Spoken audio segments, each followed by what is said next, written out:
Hi class, welcome to chapter 9. I want to run through some examples for you as usual. First, I want to talk about preparing a flexible budget. In the last chapter, we did fixed budgets. In this one, we'll work on a flexible budget based on actual activity levels. So they're asking us they expect to produce 500,000 units of their product during the year, and that'll be important later. Monthly production is expected to range from 40 to 80,000 units. They have budgeted manufacturing costs per unit here. We're asked to prepare a flexible manufacturing budget using 20,000 unit increments. So it said 40 to 80 at 20,000 increments. So 40,000, 60,000, and 80,000. Let me make this a little bigger for you. Okay. Now we want to figure out the variable costs at 40,000 units. So that would be direct materials is $4 per unit times 40,000 units. Direct labor is $5 per unit. So plus 5. And you'll notice I always use a plus. You can use an equal or a plus. Both of them work. So $5 times 40,000 units. And overhead, we want to only do the variable here now. So variable overhead, $6 per unit times 40,000 units. So our total variable costs are 600,000.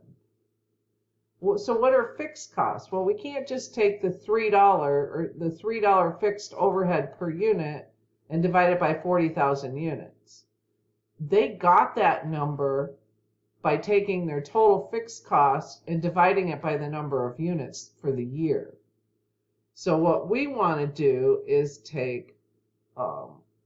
figure out the total fixed cost for the year, which are 500,000 times 3, because that's what they said. That's how they got that per unit fixed overhead. We want to divide that by 12 months because this is a monthly budget. Oops, I guess I got to do divide by 12 months. So our fixed cost per month is $125 now, or 125,000. It's going to be 125,000 every month because those are fixed costs. So our total costs are the variable costs plus the fixed costs, $725 per month. Then we do the same thing at 60,000 units. So $4 times 60,000, $5 times 60,000, and $6 times 60,000 for a total of 900,000. Total cost of $1,025,000. Same thing for 80,000. $4 times 80,000 units, $5 times 80,000 units, $6 times 80,000 units, for a total variable costs of $1.2 million plus 125,000 gives us total costs of $1,325, $1,325,000. So what you want to remember here, the only tricky part are the fixed costs. You have to calculate what the fixed costs per year are and divide by the number of months in the year. Okay, this is M9-9, mini exercise 9-9. And here's where we're talking about cost variances and standards. A lot of companies have standards, and there's actually a website for standards for industry. So you know what the standard cost and the standard number of units. What we have going on here is we need to really think about what we're looking at. If a company is purchasing and using 4,200 feet of direct materials for which it paid $15,750, we need to know, does that match our standards? And there's a standard price per unit, and there's a standard amount used per unit. So we have a price variance and a quantity variance.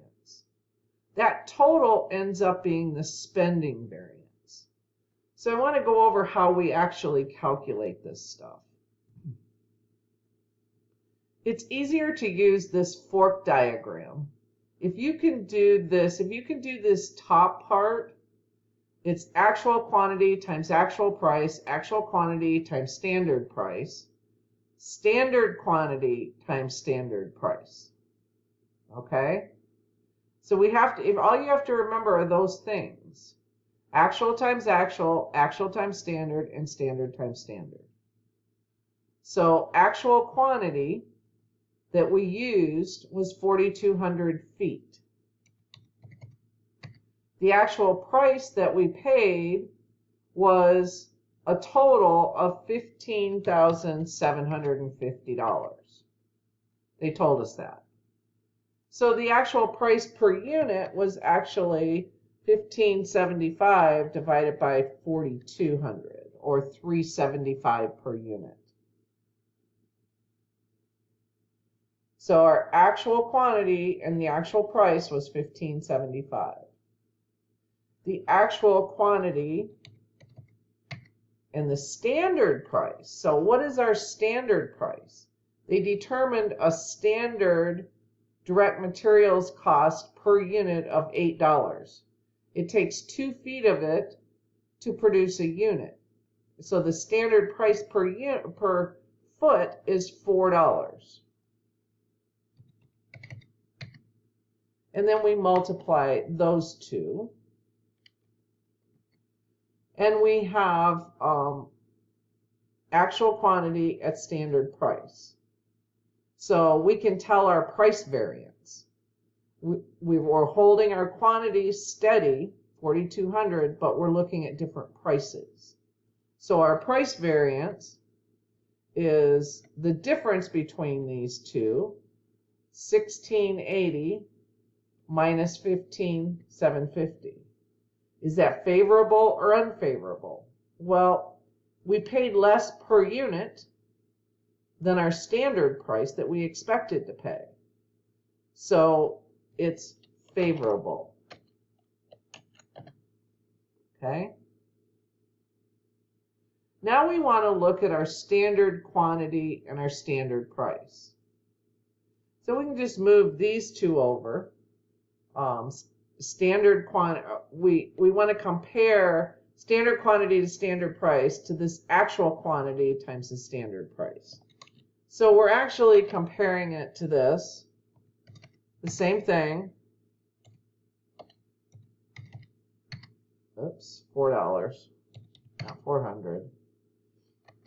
So we're using that same number. The center number stays the same.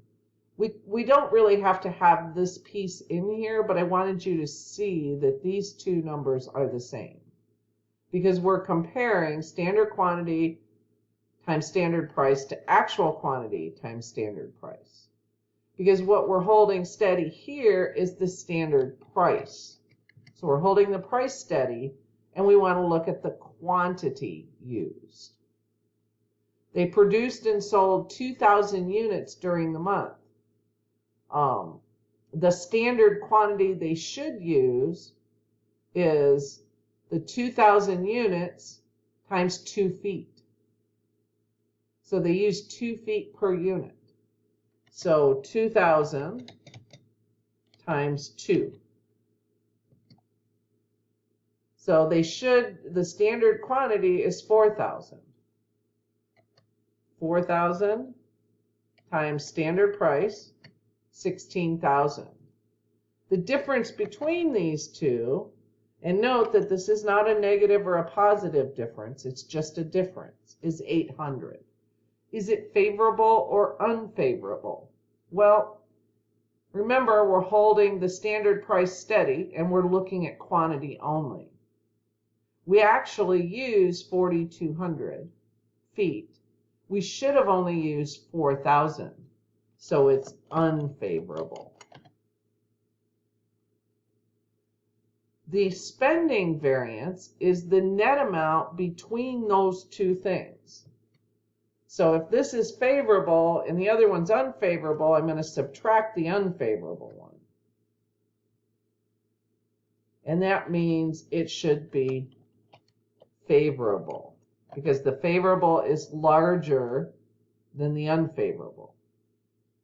So if we were doing a budget like this, say, and we were looking at the variance and we said, oh, our spending variance is $250 favorable, so we did good.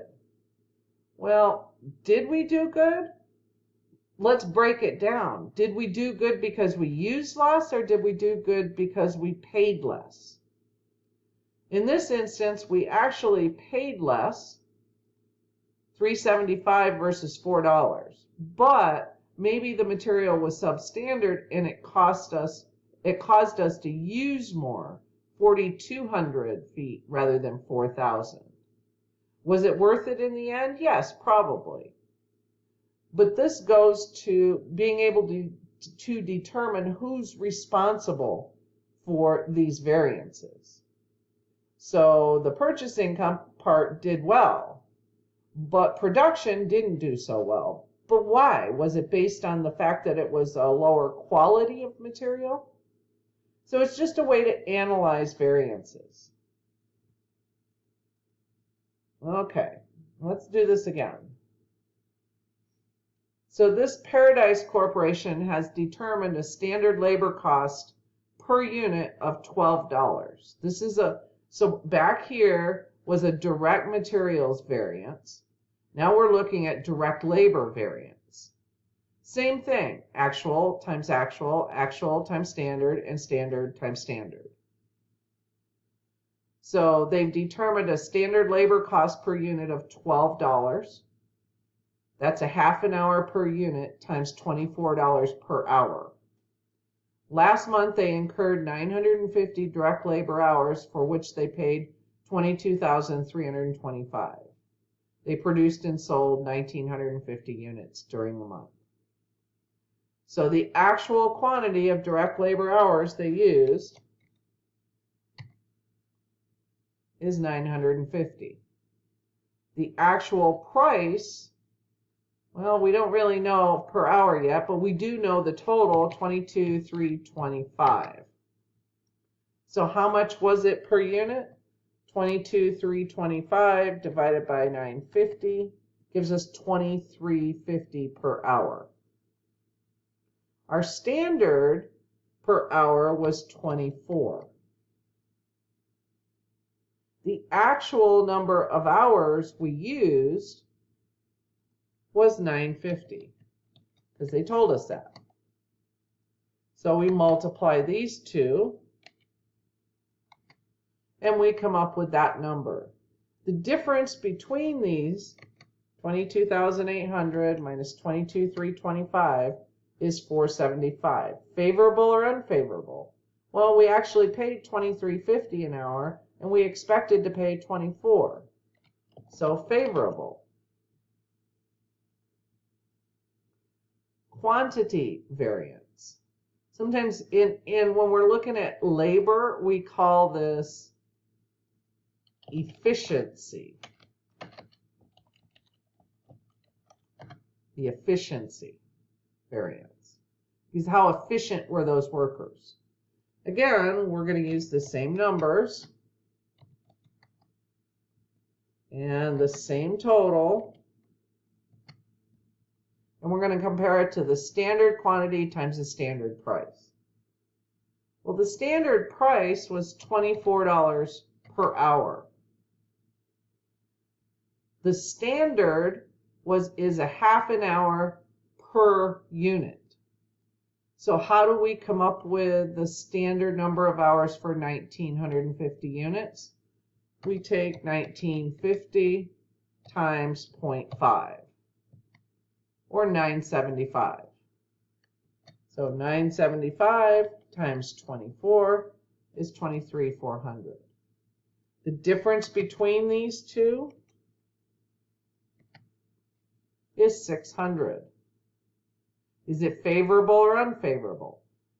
So we're holding the price standard and we're looking at the amount of hours. So we use 950 hours. We should have used 975. So it's favorable. We used less. Our spending variance, since they're both favorable, we're just going to add them together. Oops. Let me do it in the bar. Sorry. Favorable.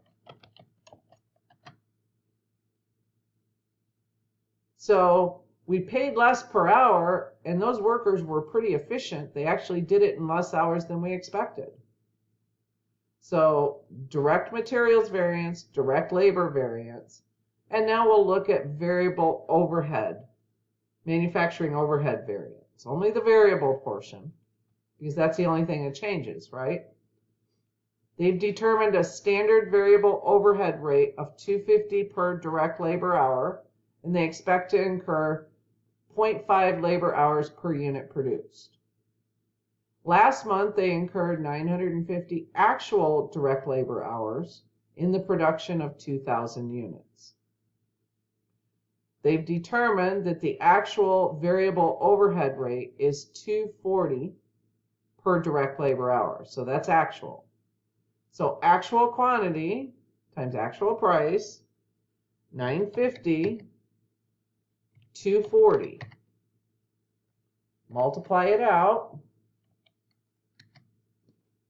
Actual quantity times standard price, 950, and our standard overhead rate is 250. Multiply that out. The difference between those two is $95. Favorable or unfavorable?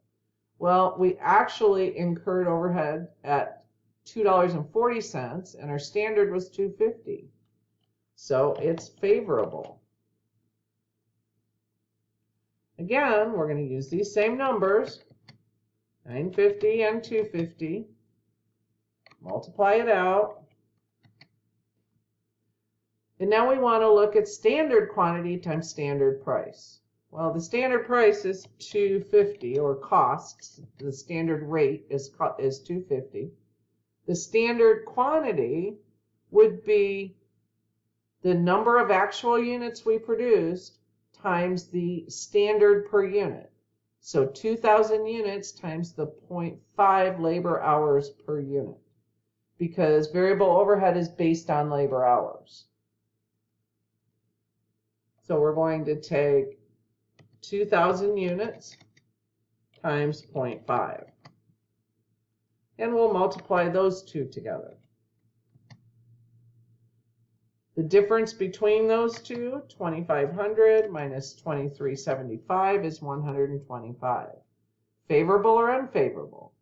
Well, we're holding price steady, so let's look at quantity. We actually incurred 950, and the quantity, the standard amount we expected to incur was 1,000, so it was less.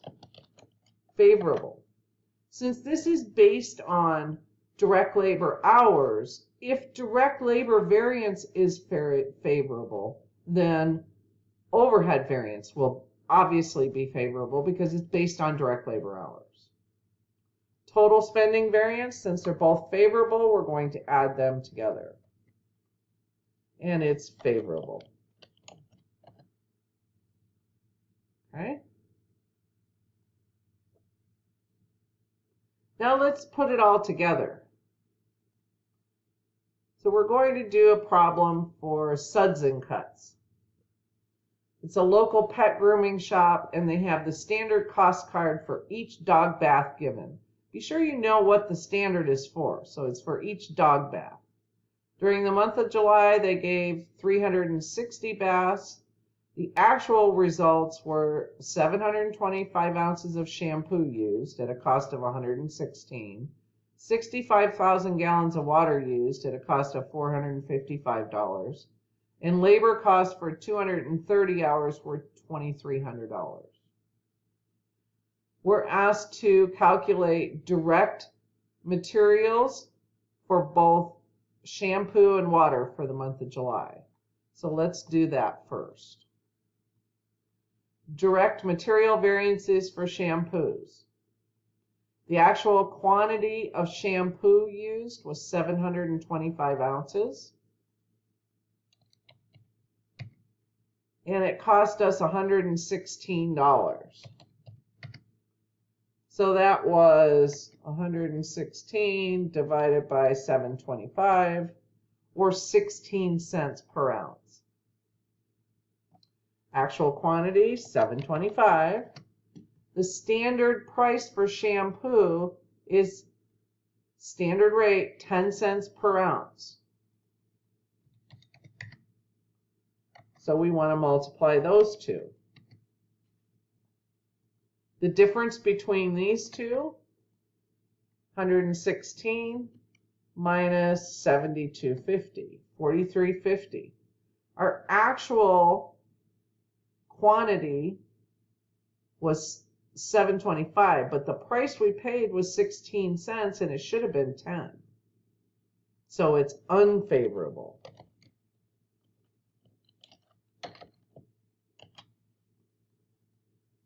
So we're just going to move these over as usual. Oops, not like that, we're not.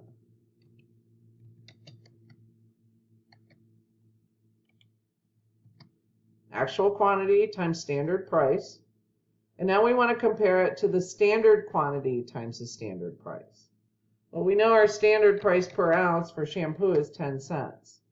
How much should we have used for shampoo given that we did 360 baths? So up here it tells us that the standard quantity that we should use of shampoo per dog bath is 2 ounces. And if we gave 360 baths times 2, that's 720 for a standard quantity. Multiply that out.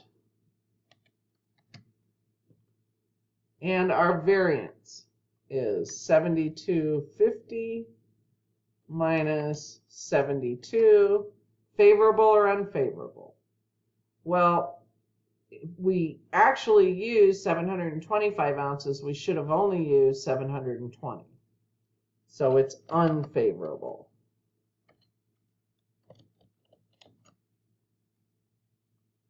Our spending variance, we're going to add them together because they're both unfavorable.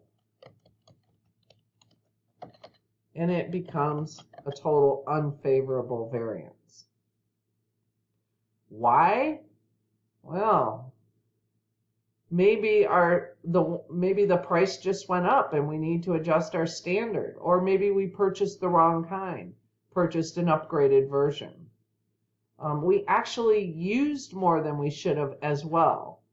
Maybe that's based on inexperienced laborers, or maybe it got spilled, who knows?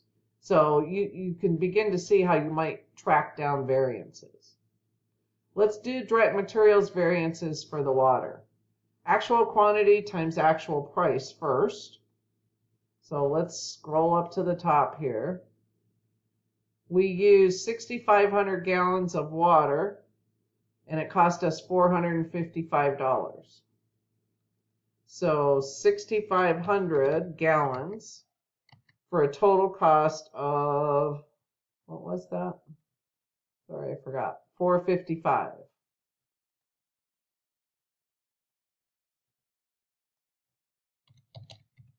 So how much was it a gallon? $455 divided by 6,500 gallons. That's 7 cents per gallon. Actual quantity used, 6,500. Standard price per gallon. Water, 0.05 per gallon, so 5 cents per gallon. We already know we're going to be unfavorable because we spent more, it cost us more per gallon than our standard. The difference between these two,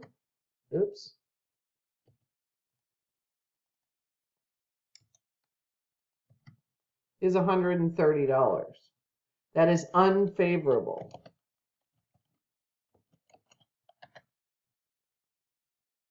Okay. Now, how about the quantity variance? The actual quantity, 6,500. Standard price, 5 cents. Multiply those out. Standard price over here, 5 cents. We already know that. How much water should we have used for the number of baths that we did do? Well, it says up here we should use 20 gallons of water per bath. So, if we're supposed to use 20 gallons of water per bath, and we actually did 360 baths, we're just going to take 20 gallons times 360 baths. Gives us 7,200 gallons. Multiply that out. The difference between those two is $35. Favorable or unfavorable? Well, we should have used 7,200 gallons. We only used 6,500.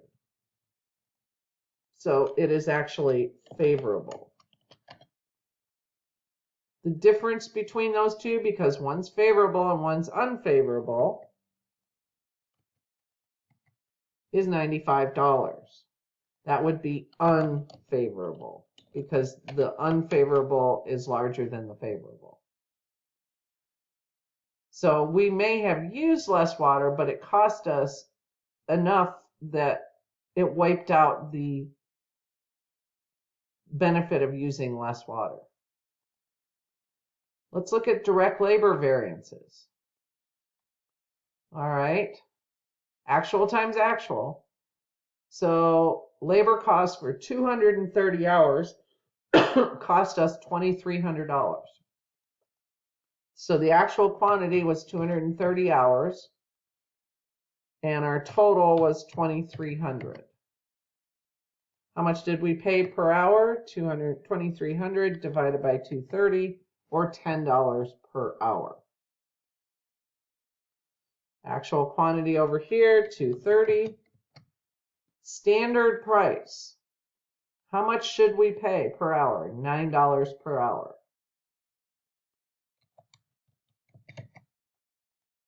Multiply those out. 230 times 9 is 2,070. The difference between these two is 230. Since we actually paid 10 and we should have only paid 9, it is unfavorable. Carry these over. We're using them again.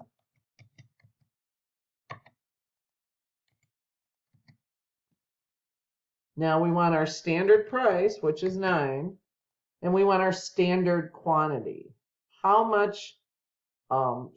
many hours should we have used given the number of baths that we did? So our standard direct labor hour per bath is 7.75 hours. We gave 360 baths. So 360 times 0.75 is 270 standard quantity. Multiply that out. Difference between those two is 360. Favorable or unfavorable?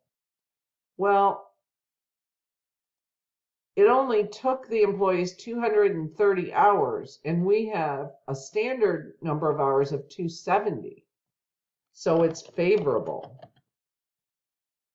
Since one of these is favorable and one is unfavorable, we're going to take the difference between them.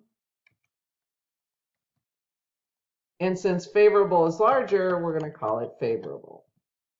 So what happened here was we paid more per hour, but they were more efficient. So we call this the efficiency variance. They were more efficient. So was it worth it? Yes, it was worth it to pay them more. Okay, so that's what I have for you. To review: flexible budget, direct materials variances, direct labor variances, overhead variances, and then a practice with all three, or with two. We're skipping the overhead variance. All right, good luck. If you need help, post in the discussion as usual.